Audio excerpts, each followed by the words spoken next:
in a small town in Kansas. I've lived in several houses in this town, and in just about each house have had strange experiences.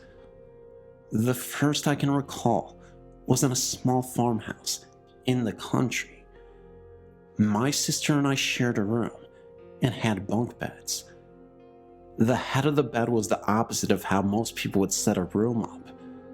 The head of the bed was by the window, and the foot of the bed was flush to the wall. I was in the bottom bunk, and my sister in the top bunk. I recall waking up one night and looking out the window to the shed that was across from me. In the top window, the second floor, I noticed a black human figure, no discernible facial features. It had a pale yellow light glowing around it, just purely out of fear and not wanting to experience this alone. I asked my sister, who was supposedly asleep on the top bunk, if she was seeing what I was seeing, not expecting to hear her to really answer me, and she said yes. We still joke about our psychic connection. When I was in high school and living in a small town as I do, my friends and I would drive around the countryside, mostly because we heard that there was some scary haunted place outside of town, and we always liked to investigate. But one night, I was sitting in the front seat of my friend's car and noticed that there was a small boy running in the road ahead of us. It was rather late at night, at least sometime after midnight, a very strange hour for young boys to be running out in the country. I noticed that he had on a red and green striped shirt and brown pants. What was really creepy though was the way he just kept looking back at us, almost begging to be hit.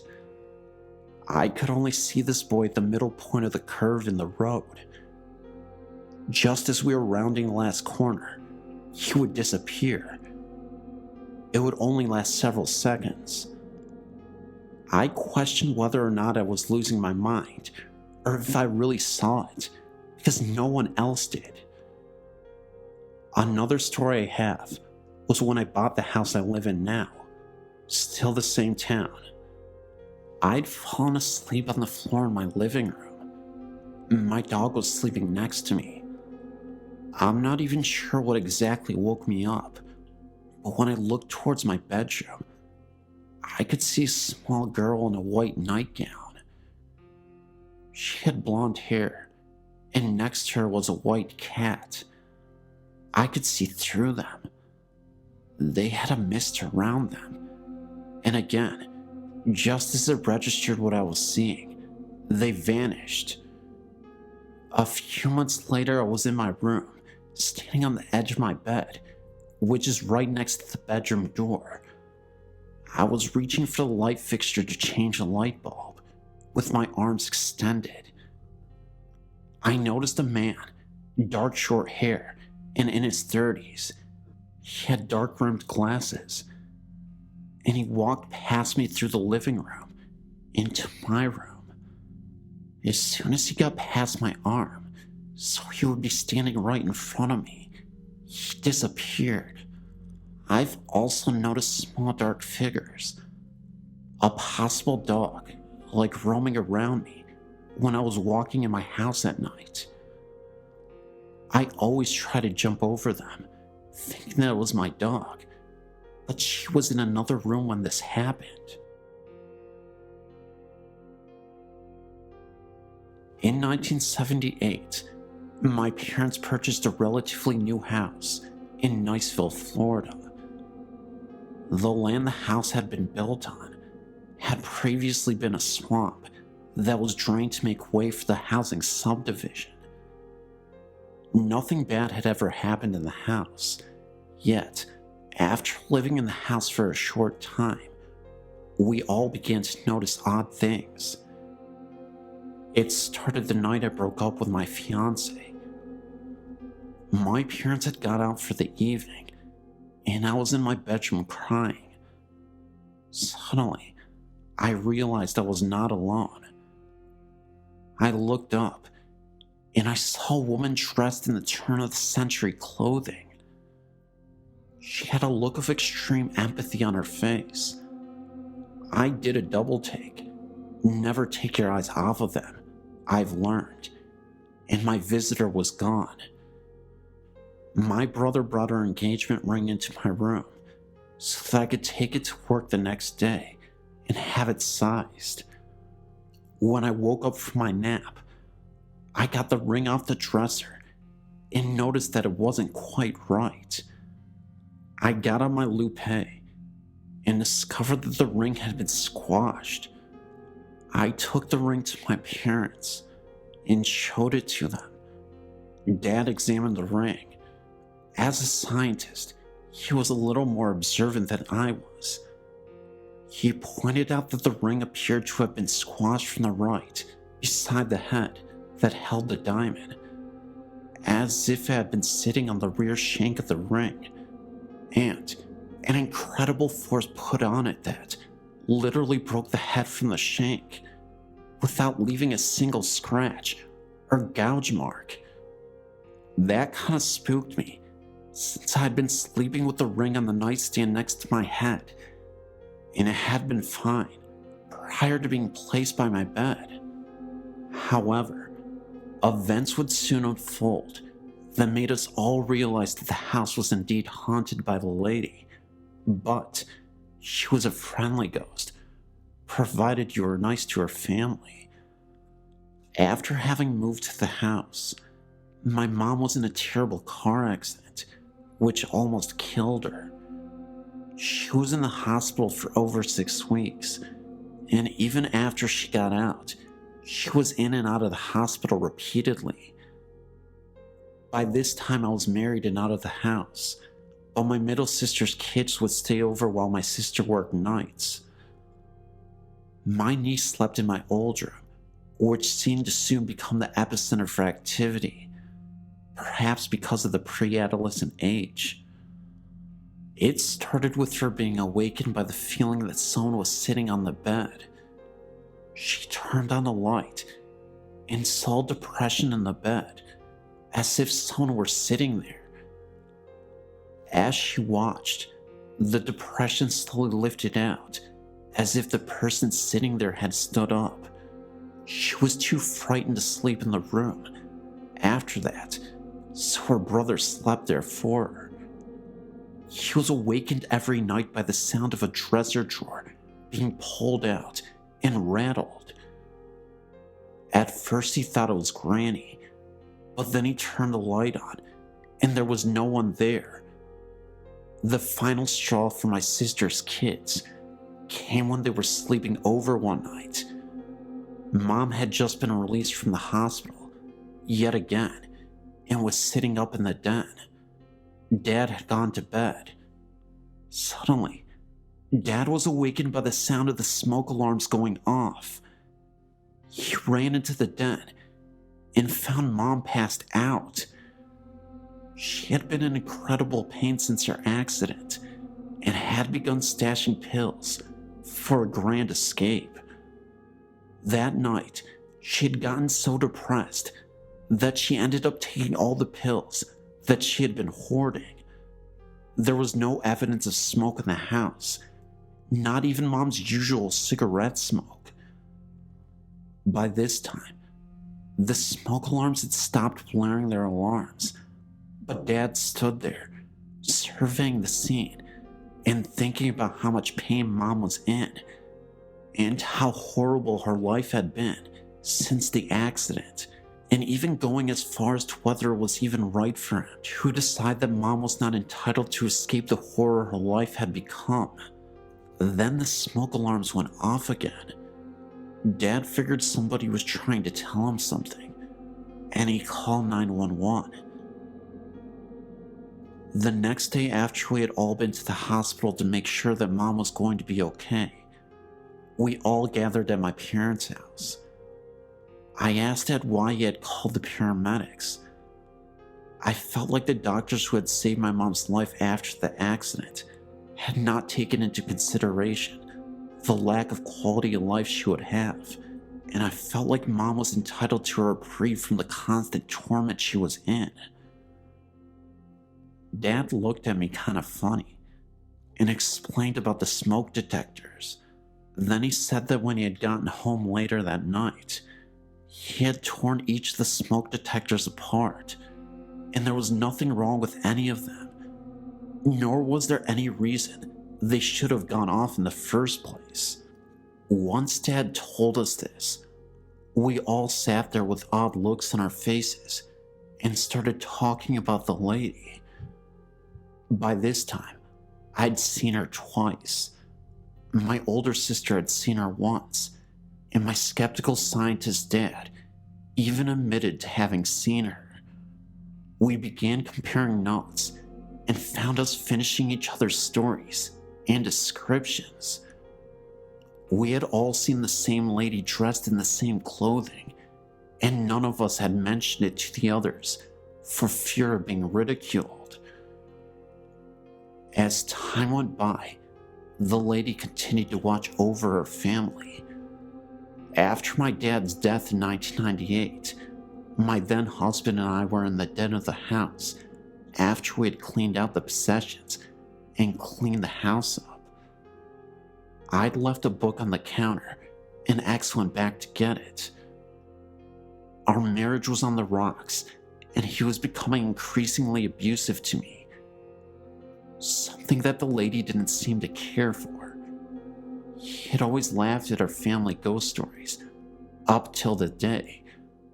But when he went back in the house to get my book, he came out of the house shaking and white. He had felt a cold hand brush across his face. Then, when he didn't leave fast enough, he felt the same cold hand pushing him in the back, propelling him to the door. The lady was trying to tell him that she did not appreciate the way she was treating one of her kids, nor was he welcome in her home. After that, the lady began dropping by my house. I always knew she was around because the stove timer would go off for no reason and the dresser drawers would rattle. After I left the abusive hubby and moved to the Midwest, the lady would come by and visit me there from time to time, always setting off the timer on the stove, rattling drawers, playing tricks with the blinds, anything she could do to let me know she was keeping an eye out for me. I realized that this is unusual for ghosts to leave their primary residence and to actually follow people from home to home, but I talked to some friends who all felt like the lady was probably a female ancestor who had died in childbirth, so she felt responsible for looking out for her family. After going through the family archives, we found a photo of my great-grandmother. She had died of appendicitis when she was pregnant. The baby also died. The woman in the photo looked like the lady. My sister is now living in the house. When she first moved in, she put some pots in the cabinet, then went to the bathroom for a minute. When she came back out, the pots were sitting on the floor. Earrings and rings that had been lost for years, some in different houses that we lived in, suddenly appeared on the cabinet or in my sister's jewelry box. Unseen hands frequently pull back the curtains to look outside, and my sister's dog loves to romp and play with the unseen visitor. I could go on and on about all the poltergeist activity, some that seemed to be coming from the lady, others that seemed to be coming from my deceased dad. From fax machines that go off when they aren't plugged in, my deceased dad's voice calling me to wake me up when the gas fireplace developed a leak, even luggage being set on its end. Weird stuff just follows my sister and I around. Just 2 nights ago, while laying in bed, I was awakened by the bed shaking. I sat up and looked around and found my husband sound asleep and the door securely closed against kitty visitors. I laid back down and snuggled up to my hubby, thinking that he just had a chronic jerk that shook the bed when it suddenly hit again. The whole bed kind of went womp, as if a 20-pound weight had been dropped on it.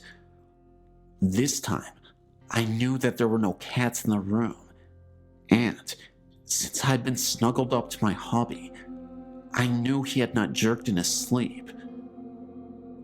It's nice having your own guardian spirit to watch over you, but it can really interfere with your sleeping. I know that some people think that we're all nuts, or engaging in what shrinks call magical thinking, but every time I start to question my own sanity, I get another visit. It should be interesting when we move to my dad's hometown this spring. I imagine the visits will become a regular thing.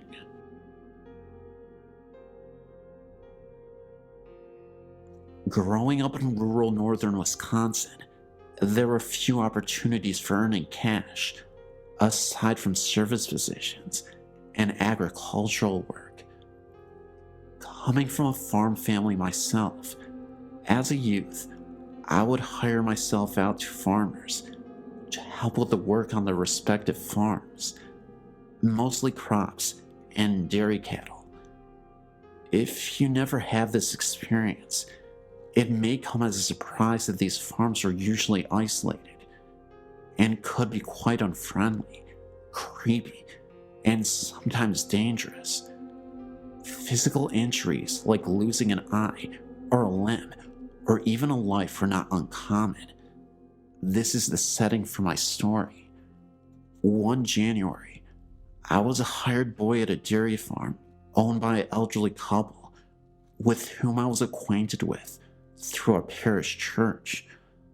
The farmer's house was heated by a wood furnace in the basement, where I was lodged, and among my other jobs, I had to bring in the wood and tend the fire. One day, while carrying wood down the steps, I felt pushed, which caused me to slip and fall down the stairs, landing on the concrete floor, which knocked me out temporarily. I must have been out only a minute or two, as I woke in pain and found the wood scattered all over. The farmer was very stern, and I feared how he would react to a mess and me not being busy with the work to which I had been assigned. When he did see me, he asked where I'd been and what I had been doing, and so I explained it to him. As I suspected, he was cross with me. Later that night, over supper, he told me a story which made me rethink my staying there. He related that some time ago, his wife, although a Catholic like me, had been dabbling in the occult, things like divination, astrology, cards, etc. Odd things began happening around the farm, and it was no longer prospering. He told me that the last straw had been when he awoke to find her levitating above their bed in the middle of the night. They decided to call the parish priest. The priest, whom I will call Father X in the story, was a mature, spiritual, and virtuous man whom I knew and respected. His brother was likewise a priest and an exorcist. The couple explained what was happening on their farm and house. Father X had to get rid of the occult books and the paraphernalia, and after hearing their confession and absolving them, offered to bless and cleanse the house with a kind of minor exorcism. Before getting out his handbook of rituals and his stolen holy water, he had them close and lock the doors and windows for some reason. He went through the residence, leading the couple in prayers and reciting the house blessing and minor prayers of exorcism, all the while sprinkling each room with holy water. When they reached the last room, which was the kitchen, Father X was finishing the prayers And after everyone said amen, the kitchen door, which led outside, unlocked by itself, opened and then slammed shut. Father X then explained that this is why he had locked the doors previously, to make sure that by the door opening and closing by invisible force, he could tell by that sign that the spirit had really left. The farmer went on to explain that he liked the instruction that Father X had left him with, namely, that the devil is like a dog on a leash. The demons are all restrained by the power of God, he said, chained, as it were, and they cannot really hurt you directly unless you come within their reach. Occult practices, blasphemies, and even grave sins can put people in places within the perimeter of the influence of evil spirits, and so if you want to avoid being harmed by them, don't come near them any more than you would approach a vicious dog that has been chained. I asked the farmer if the basement where I was lodging was also blessed. The farmer thought for a moment and said he did not recall that it was. The door to the basement was right outside of the kitchen door. After the experience with my fall that day, and the story that the farmer told me about what had transpired, I determined that I would not stay there another week. I left and didn't return. I didn't explain why, except to say that I wanted to be closer to the parish church and I wanted to go to daily mass.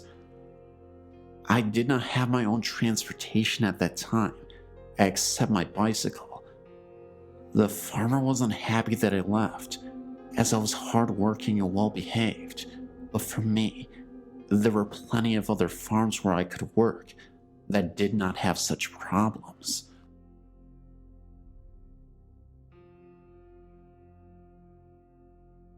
Throughout my life, I'd seen and experienced a few things that I can only describe as supernatural. Everything I'm about to tell you about actually happened, and I will describe each experience as I remember them. The first thing I can remember happened whenever I was only a young boy, growing up outside a village in Northern Ireland called Besbrook. It was during the winter because we had a heavy snowfall the previous night, and I was outside playing with my two brothers. After a while, I went inside to warm up because my hands were frozen. My mother told me to take off my boots so that I wouldn't tramp snow all over the house. I sat down at the table with a bowl of soup in front of me, and it was then that I noticed something out of the corner of my eye in the hall leading from the kitchen to the living room. I turned to see what it was, and what I saw absolutely terrified me.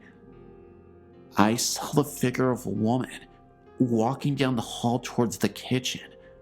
I just got up and ran out the door without putting on my boots and jacket into the snow, and refused to come back inside, even though my mother insisted that there was no woman in the house. Over the next number of years, nothing happened except what sounded like somebody walking around the house, even when the rest of the household was in bed or away. Everyone heard the noises, but chose to ignore them. Then one Saturday morning while I was still in bed, I was shook and awake and told to get up and come down to breakfast. Whenever I opened my eyes, there was no one in the room, so I assumed that they had already gone downstairs. While I was getting dressed, a voice was calling from downstairs for me to hurry up. When I did get down to the kitchen, there was no one around. Everyone else was still in bed. A few days after, my youngest brother claims to have saw a young boy standing in my parents' bedroom who just stood there looking at him. Shortly after this, someone unknown attacked my brother in his bed, leaving him with a black eye. The next few years were quiet except for the noises. Nothing else that I know of has happened in that house, except for the noises. But I did tell you that I lived outside a village. The best way to get to the village is through a wooded area, and this place is a very strange place. I could distinctly remembering a moment when I had to walk through these woods to get to the village, and all of a sudden, in the middle of the night, I saw a circle of people in white robes just standing in a circle and holding hands. I was so scared about what was happening that I ran the other direction and no longer wanted to run through those woods ever again. I actually had a friend of mine who was walking through the woods, and he swears to this day that he saw a woman just flying from the distance from one side to the other. Looked like a witch, but she was floating, had really dark black hair, and it just looked like she faded out. These are the only things I've seen in my life, and with that last story, my friend has seen, but I've heard other stories by people I know. The shop at the bottom of the road is said to be haunted by the ghosts of the 7 British people killed there in the 80s, whenever the original patrol station was blown up. I mentioned earlier, I'm from Northern Ireland. There is a high viaduct in the area, which is used as a railway line. 18 people died constructing it, 1 for each arch, and numerous others have offed themselves off of it. The stories are that at times, you can see these people, and they all look sad. There's also the blood on one wall in a friend's house, and no matter how many times it is painted over, the blood still comes through. All this is true, and has happened within a square mile of where I live.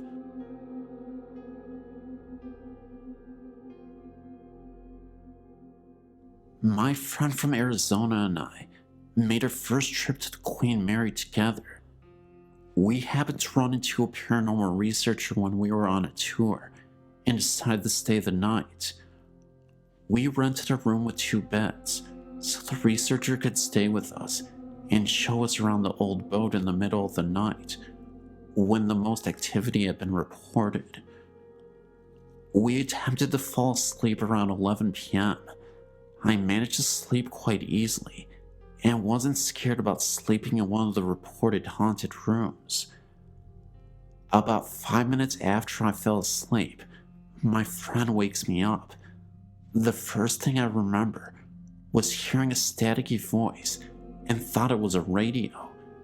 It wasn't until she asked me if I heard the voice. That was when I realized there was no radio anywhere in my room. My instant reaction was to turn on the light and look around the room. I reached up and tried turning on the light, and nothing happened. We were really freaking out now. The light had just been on.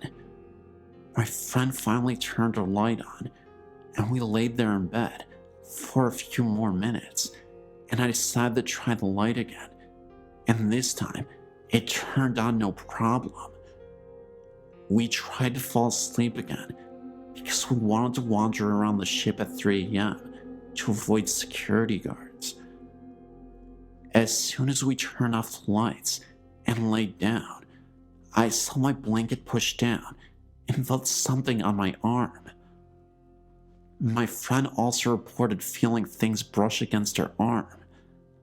As tired as we were, we just decided to ignore it all and go to sleep. 3 o'clock rolled around and we went to the pool room, reported to be the most paranormally active area on board. We took several pictures, and the researcher and my friend called out to the known ghosts. I didn't want to because I really felt like I was intruding.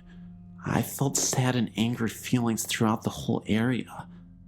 I was looking around when we all heard a man moaning. My friend and I booked it back up the stairs and stood against the wall. After a few minutes, we joined the researcher again, and he continued to call out to a little girl named Jackie. I wasn't paying attention at the time, but I heard my friend gasp, and I looked over, and she asked me if I heard that. I missed it. The researcher heard it too. It was the voice of the little girl. She was singing for them. I will never forget my experiences at the Queen Mary, and actually plan on going back soon. I came aboard not believing, and left a member of a paranormal research group. Hey Phantom, so first of all, thank you so much for tuning in as usual. I'm really happy you joined aboard this Phantom train, or Phantom boat, I guess, since the last story was about haunted goats. I mean, not goats, boats. Goats. Haunted goats would be cool, I don't know. Anyway guys, let me know in the comments section below which story you love the most. I'm honestly a fan of the huge paranormal history involving boats and stuff like that, so that's obviously my choice. But another thing I wanted to tell you guys is to please share the video as usual. And I actually added a new feature onto this YouTube channel where you can actually join as a member. We're going to be doing a lot of really cool stuff, so the more people that we have, the more likely these things are going to happen. So I would really genuinely appreciate from the bottom of my heart if you guys chose to do that. You know, you can donate as little as $2 a month, and there's some cool options in terms of like members only content that we can do for you guys. So you know, whatever works for you guys. If you guys think that's a cool idea, go ahead, and you're supporting the cause. You know, I don't make full-time money on YouTube, but I'm trying to get there so I can get you guys as much content as possible to make this a reality. So go ahead and click the join button. I'd really appreciate it. And even if you're just liking, if you're sharing the videos, if you're leaving comments of support, that means a lot to me too. So whatever you choose to do, I sincerely appreciate anything. I also have a Patreon if you want to donate to that. There's really endless possibilities here. But anyway guys, without boring you anymore, I'm going to let you go. I'm going to be the iptity-buptity person in the world that I am. I don't even know what that means. I totally made that up. But anyway guys, I got to go. I'll see you in the next video, and I love you so much. Hopefully you really enjoyed the content here, and I am out. Don't forget to subscribe if you are not subscribing. By the way, I know you hear me right now. Subscribe. I really need to get 28K so we can dance. I'm supposed to leave. Bye.